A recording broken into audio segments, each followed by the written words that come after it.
David, awa évitenga na komi invité donné na table bébé va passer na fête pas souci champagne kaka. Donc déjà na makambu ya sens ya valeur ya minuli il faut ya ko la exemple ya ba Fabregas pour ça déjà muto ya bichemi muto zo biso ke bon na zamba o so ko kotia ba betara lisasi likolo te faut beta pina na nzoto ya nyama o Fabregas déjà sala makambu o ezala ya minene na ba penser o héritier za na no comme na ki jalousie na yi ye alingaka amona ke ye aza likolo ya batu tune amiko sa remettre supérieur na ndeso ba kose comme moi pas venez-moi avec ta carte à mon monsieur dernier fils soigné donc ninga za wana foi ba oh venez avec ta carte à mon casino so o azana jet set azana niveau ya musique élevé que Robin mutunyo so azana robenga na bango parce que venez faire rigola yoka ye ilus aleki Robin na wemba ya ilus aleki Robin na wemba ça vocal moto ya ilus ezo pese ko l'album mobimba ya Robin ozo mona donc Robin s'il te plaît petit nanga du respect hein faire rigola n'est pas ton ami donc au moins ba jezo ngo meka wana meka mona kambumba aza ingrati ya kuiko na ba titre ya mabete ya sengi merci po biso nyonso bagulwa o tozali na pasi na mitema tangu nyonso tuanda ozelaka kuya ya mwana nzambe donc apesi bagulwa ta pesi ne bayenge beni mawo bayemba kuya mwana nzambe banani bakoyamba bayenge beni biso ezate ok to désolé to excuse pour to sala mabete maman eza trop minine donc il faut que luka to yeba sur sango euta wapi donc miel de sol bi ba la moisi ba la merveille ya mado eza ne pour la merveille mais na limite ba ko la merveille ko Fabregas aza mari et puis carte rose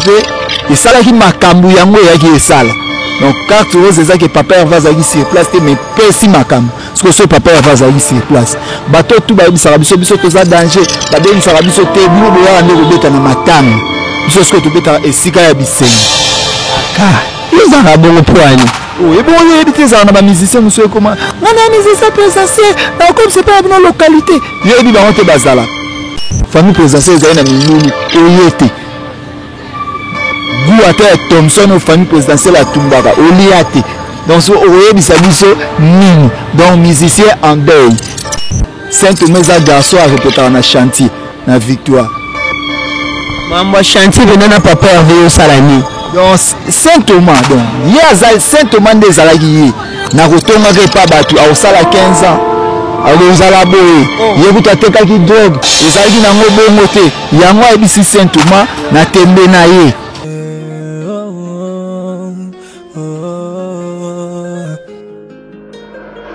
le monde a besoin de toi, le monde a besoin de toi, le monde a besoin de toi. Le monde a besoin de toi, rachetons les temps, quand les jours sont mauvais, rachetons les temps,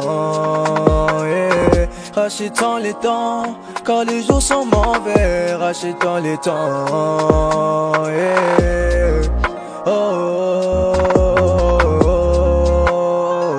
Jésus reste à mon papa,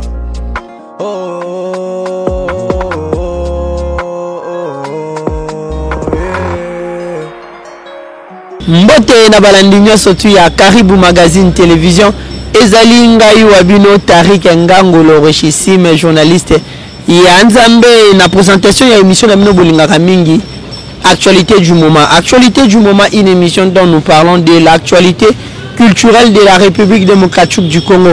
Pourquoi l'actualité culturelle? Parce que nous sommes les amis de la culture. Nous défendons la culture dans toute son entièreté. Nous autres défendre, nous sommes les généraux de la culture. Tarik Ngango, le richissime journaliste Nzambe, à la présentation de cette grande émission, je vous dis bonjour, bonsoir. Ça dépend de l'heure où vous allez capter cette émission. Vous êtes disséminés à travers le monde entier. Vous êtes à Paris, vous êtes à Bruxelles, vous êtes au Canada, vous êtes aux États-Unis, au Brésil, en Australie, Afrique du Sud, Milan, Molenbeek,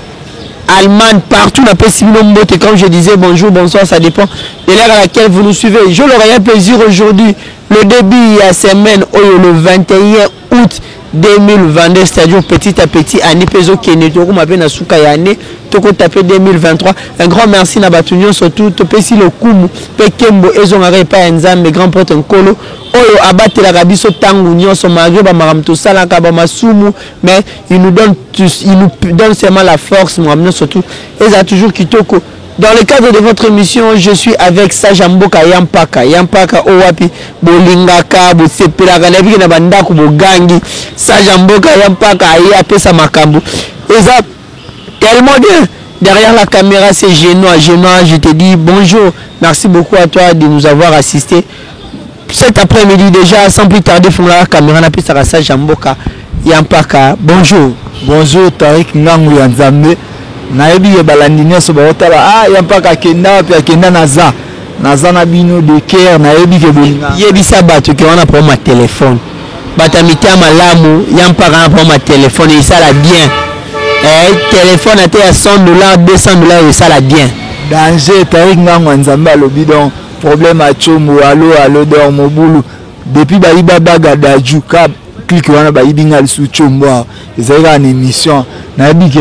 Merci Maître Zet Balibé, les pauvres Goula, tout ça, merci. Quand on a bagé tout ça, merci PDG Laetitia Dicapel. Et puis merci Parvi Bosulo Natireki. Tracy Dinana, donc Tracy Dinana, café Namili, donc café au lait. Quand on est au soleil, je suis des bons aux États-Unis, na pesi mbote Charlie Kabea, na pesi sou mbote et puis héritier bongo mon pasteur PDG Mani Mambo pesa makambu. Siko na pesa na makambu bien Rodrigue qui pense en Paris et puis élégant Touré, élégant de Paris. Topesa makambu neza. Voilà, Topesa makambu neza la plein de bonnes choses à vous tous disséminées à travers le monde entier comme je disais. Yampaka Sajamboka fait rigola libre déjà à Kotipé Studio à croiser ma beau côté au Apiazusa la nzembo na titre ya merci pour na ko remercier ba Gola au ba soutenir qui pendant période où il y a des tensions à niveau ya France. Un mot par rapport au monde a fait rigola pour remercier ba Gola à travers un opus ba pisango titre merci. Donc mieux là ça que faire rigola ça ingraté. Aza ingrate ya kuiko na ba titre ya mabete ya sengi merci pour biso nyonso bagulwa oyo tozali na pasi na mitema tangu nyonso tubanda ozelaka kuya ya mwana nzambe donc apesi bagulwa ta pesi nde bayenge beni mawo bayemba kuya mwana nzambe banani bayamba bayenge beni nde biso ezate OK to désolé to excuse pour to sala mabete asengi merci ne to zelaki to consommer disque kitoko yango makambango ekendaka ndebui maka bibliothécaire bias musika sika na Paris donc on a dit que ekendaka boui merci penda papa Hervé biso su bagula to zongiseli merci ndenge o reconnaître ba fanatique na voilà merci beaucoup ndenge reconnaître ba fanatique mais toujours na kati ya nzembo wana to remarquer parole moza na vraiment ça très captif à te belé la tiango moi misu papa Hervé lobi bagola bo sepela boka moite zanga Saint Thomas na lobi na nani alobi kana bato bandako loba ke papa Hervé kota ki présente za ki base papa Hervé atikalo za na présente Saint Thomas lobeli bango te siko na yo comprendre Saint Thomas na ngana kanisi na ndenge na ngana analyse nanga Saint Thomas za garçon a répéter na chantier na victoire mambo chantier benana papa Hervé au salani donc Saint Thomas donc ya Saint Thomas ndezalaki ye na kotonga ke pa batu au sala 15 ans alozala boye yekuta tekaki drogue ezalaki nango bongo te yango ebisi Saint Thomas na tembe na ye papa Hervé wana liberté na pété pour ça qui affaire familiale bolekaki nde tembe tant tozo expliquer bino eza problème familial bino boboyi na tembe na bino pena ki jalousie na bino bobetaki o bokokai kobeta na batu na bino bafanda basala ba émission na bango mikie donc bobeta ba masolo mo ezana na sens te ba ya pe koluba na ba courage akoki ko sala 10 ans akoki ko sala boyi yango ebisaki Saint Thomas à comprendre que mukie voilà Sajamboka un grand merci à King Yan Business agence à solo na niveau ya Dubaï et si cap vous avez besoin aux visa OK de Dubaï vous avez besoin au coma Dubaï ou là les sika bien il y a une seule agence King Yan Business chez Yannick Mpangi les numéros de contact est ça plus 97 158 19 75 926 plus 97 158 19 75 926 wana ozu directement Yannick Mpangi agence King Yan Business pour vous faciliter vos séjours à Dubaï, facilitation et visa nyon surtout na kati contactez Yannick Mpangi ou wapi na kati agence ya King Yan Business soit au contacter Tariq Ngango to repé sur ba détail nyon surtout et collègue bien Alain Kembe la garçon de disque papa na Ninel plein de bonnes choses à vous et puis un grand merci à celui qu'on appelle pour Roma Solo Lengo depuis Katanga, plein de bonnes choses à toi. Un grand merci également à Héritier la Boubou, un race des vainqueurs depuis Katanga également, plein de bonnes choses à vous. Nzambe Azanamino Abate Labino, ça Jambo Kayampaka, Balobi, après Rumba Trap qui était le clip et Bimaki, fait rigoler la zone, sa clip il y a Carte Rose. Carte Rose, babi, c'est la meilleure chanson du moment. Chanson Owapi na mariage, il y a David Mangaya, na Fanny Tshisekedi, Basengi Ngombala et Belé. Est faire un clip parce que Badasenga qui on a dit na mariage à David Mangaya to ils a déjà clip Salamaka bien azaka na série à continuer ça va clip donc na demande on appelle ça demande mon utile donc famille présentielle basenga demande ya clip nous ama amboza facilité banane basenga oh mutu nyonso azali na fête on a yoka yeleng Kofi Olomide azali na fête on a betaki au monogramme pas et quadra te respect belé na quadra donc respect belé na quadra Kofi Olomide abaraso isongi ambeli babeta ali kofité donc vie respect belé abetaki na degré sengaki ya beta et puis carte rose pe et sala ki makambu yango yaki esala donc carte rose eza que papa va zaki sur place mais pesi makam parce que ce papa va zaki sur place bato tout ba bisala biso biso toza danger ba bengi sala biso te bino boya ndeko beta na matanga biso ce que to beta esika ya bisengo aka yozaka bongo poani oh et bon y habiter ça na ba musicien monsieur comment na musicien présentiel comme c'est pas dans localité yo bi ba on te bazala mais siko bon famille présentielle za na milulu oyete Gouata Thompson aux familles présidentielles à Tumbaka, Oliate. Donc, au Bisabiso, Nini. Donc, musicien en deuil. En deuil. En deuil. Yé Azali, on a pas na kobeta na bamatanga. Les soirs, mon gars, matanga, moi, famille présidentielle à Yemba. Walo, les aïna d'invitation, moi, au kota. Ezate, aux Azili, mais biso papa Hervé, à Salagité à Koti. Voilà, Azakité à côté, ça Jamboka, plein de bonnes choses à battre. Tout bonjour, la Tariq Ngango, Clovis Mimpa, la bois vide depuis Maroc, plein de bonnes choses à vous. DJ Merlin Gobila, Nakata South Africa, Junior Gobila, le gouverneur, Nakata Cape Town, plein de bonnes choses à vous. Un grand merci également à Poupon Capelé, les papas na Chris Capelé, les Chris TV et Baba, plein de bonnes choses à vous. PC Langambote, na Arsenal de belles mélodies, Yaïge, Bamote no Yangwana. Ça Jamboka Yampaka polémique ils ont régné pour ça non pour ça non polémique ils ont makasi entre Bana ya Werason Fabregas héritier Robin Omundibu mais avant na tous nos questions on sait na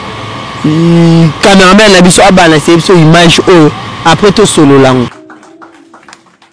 to senga taba boko logo la orchestre quartier ba répéter na ba chantier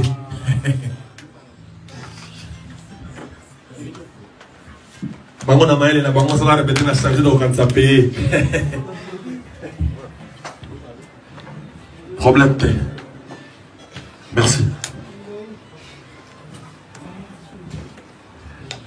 ah ouais chantier va t'en mettre quasi problème te voilà j'espère que cette image ça lui plaisir na Herman Moma les grands Gaulois hein Babi staff ya Kingabwa nyon surtout Gaulois ou à déjà Rabango Herman Moma plein de bonnes choses à vous ça Jamboka Yampaka ngano total image on est à Fabregas yo moi que Fabregas a commis un manque à respect envers Baïné naï envers Baïné naï parce que tu as dit que héritier répétera chez maître Kazi a précisé pe na souka kenan le plan va ta maître Kazi a traité orchestre et héritier orchestre ya balabala ba répétera na chantier ah maman eza trop minine donc il faut que lukato yeba sur sango et uta wapi donc miel de sol bi ba weli la moisi ba weli la merveille ya mado ah ezalande pour la merveille mais na limite ba ko la merveille pour Fabregas aza mari muto ko la merveille ne héritier pour za célibataire ya mpaka boni boyeku uzara bipwani yo héritier salon yo takataka héritier ou bata héritier mamnazolo ba mettre champion buba le monde héritier za célibataire ou pas aza célibataire à botani mais Fabregas to dit que aza marié na mwasi na teri ya lino donc tu es bidon photo pour ça ba marié respect quand même na genre ya makambu ya modèle wana héritier et le mot o ezala héritier aza moi bon chanteur aimba moi bien asa banzi mona ya moi malamu eloko za mena gombe beto zo andima moi malamu lingwa leleki yango eloko ya mabe et pas héritier eza aza jaloux comment pour nani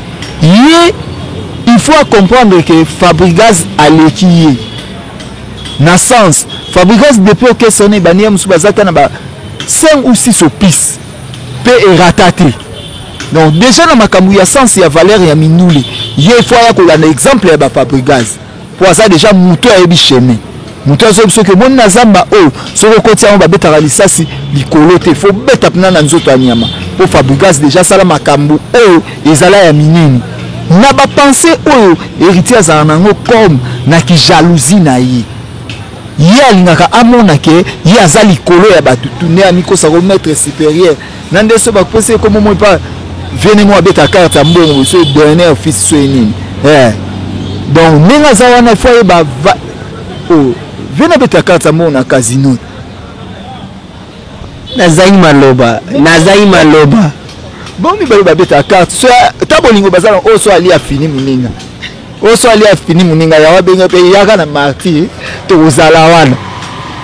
donc eza biloko faut comprendre que na niveau artistique pe Fabregas aza likolo ke ye to même maman na jalousie que héritier aza aleka na école ya bien ezala maison mère azwa chance oyemba na baba binyembe azwa chance oyemba na bajani na ba faire cher des poules na ba vie na Didier Lacoste eza bien mais soki baninga pe bazana mpifo na bango il faut qu'on même héritier la azara même jaloux ya papa Hervé ngai basi ba ebisanga ngo ali mbonda ebisanga nga héritier aloba na etika kotanga ba kombo batu aluka preuve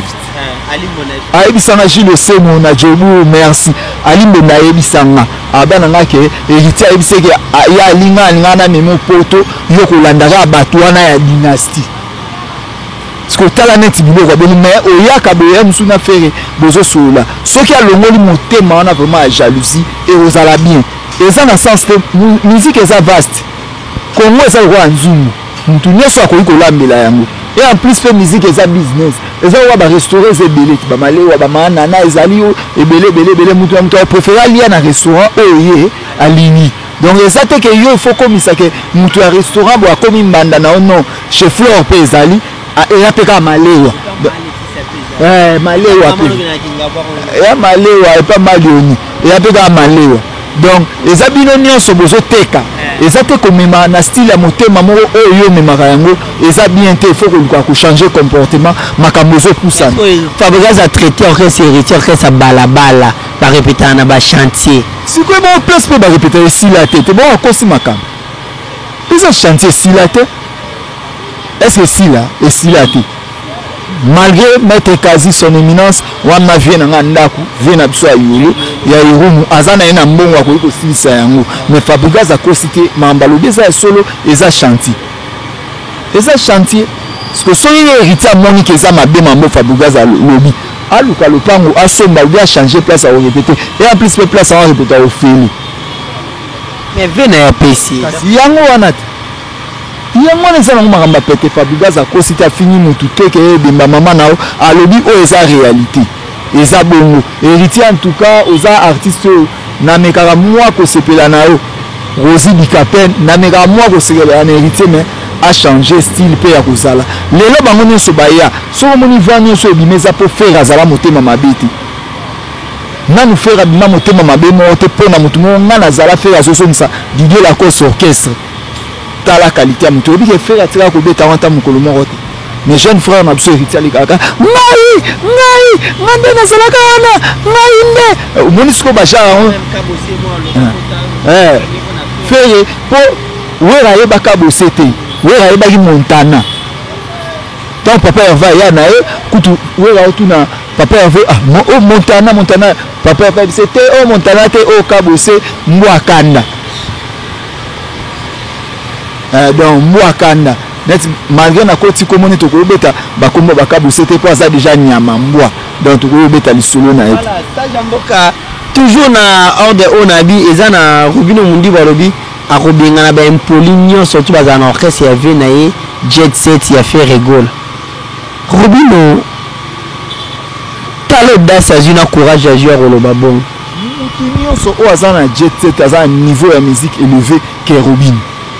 mutu nyonso aza kobenga na bango parce que ve na fait rigole ayoka ye ya ilus aleki Robino na wemba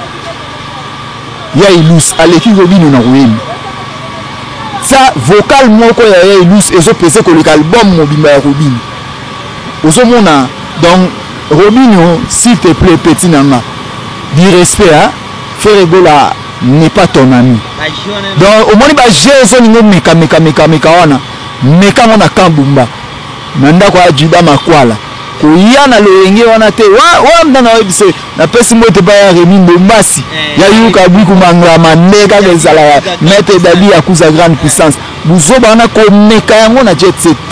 donc zalam na ba limite na yo pe bisiko zalaka koninga kutu teto koma mna na ba poto okoma pona okotanga na kombo ya fere na munoko na yo te ala za vena e bazo ba chance bazu ba brosse na kimukolo na bomona Robino azara na brosse te na kamba brossa baba mona soda faza munoko solo poso azolo ba civil bang voilà ta Jamboka de Moscou na suka émission na biso examen d'état na Kisangani bimaki na Lubumbashi bimaki na Kishasa pezo bimatozi les retiers watanabe ou à passer avec examen d'état un mot par rapport à Watagoga voilà spécial exemple à tourner na mbongo ndeni classe ça bien bon normalement il y a za muto vraiment soki enseignement za mboko ye il faut azwati oh yampaka te azwati ne 18 ans kotanga te eloko te mwana examen d'état za na ba boîte azo sala makambo nyonso akoki ko sala ok na tana kota pas même maki pour ça ta blokis ye maki ka ba kombo abato akota makita PDG vala bumba yebi et puis PDG andi ejiji yo pona yo pour ondi mage mamuzana mbuga azwate mais na zape na fuite moko na yoki a finali inspecteur Mujubere ça $50 pour azu a finali inspecteur Mujubere donc nazolo bana EPSP bolongo l'inspecteur Mujubere héritier finali $150 pour azu l'examen de tout moni berere comme ba baza parmi ba lauréat maman Denise a pese book ça que tanga na poto oh makamini na fête kutu ba bengi ete eloko ka batumba na ba Miss Girl ba bo bengi boso bourse nde ba pesa bon pesite voilà tout na suka un mot par rapport à tous les Gaulois ba tout balandi biso dans la pesa na bandi na Noël Apple Business qui sasa mobimba don nzambe ya iPhone oza téléphone ité batono bwaki pe bonde bakoti mitema bosana nana jimo bamelaka surtout so ba mati avion bosana nana so ba melanga na aéroport ba bosani bato kisasa tozolo baka atika toloba Rodi Kipanza l'homme a disparu ka ndenge zalaka na yebi ke ingénieur Pompo Madoule ingénieur Jésus et puis ingénieur Jonathan Mola mwana mama na pesi sumbote na ingénieur be mondele kane mama wekinda animateur na biso ya mboka na yebi ke kalate nde Jésus kindi bagolo na bagoloise ba gladiateur opération somba ezaka photo somba dynastique kaka to somba yango na kanda po cop na biso eza ko somba bango bazana feko di biso eza feko acha Fédération Congolaise de Discussion bakoma so album na bango simité bango ba oswani lango oyo kite awa pe bosolo ba bloquer yo tse crochet na ndako biso libanda to kangi kumba nana kangi munu bima totala anganga kufa na Côte d'Ivoire maram nyoso ibeba moni ke to yebi ba jeune voilà merci beaucoup ça Jamboka on se voit prochainement sur Caribou Magazine abonnez-vous numéro T malgré nazotambola na sim na poche mais bozwara numéro plus 243 89 80 72 700 donc yango wana na pesi sumboti na PDG Laetitia Dikapen et Salabino Zoua. Voilà, merci beaucoup, abonnez-vous massivement, restez branchés sur Caribou Magazine.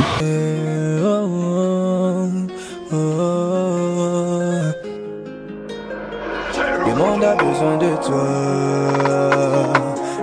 a besoin de toi, yeah. Le monde a besoin de toi.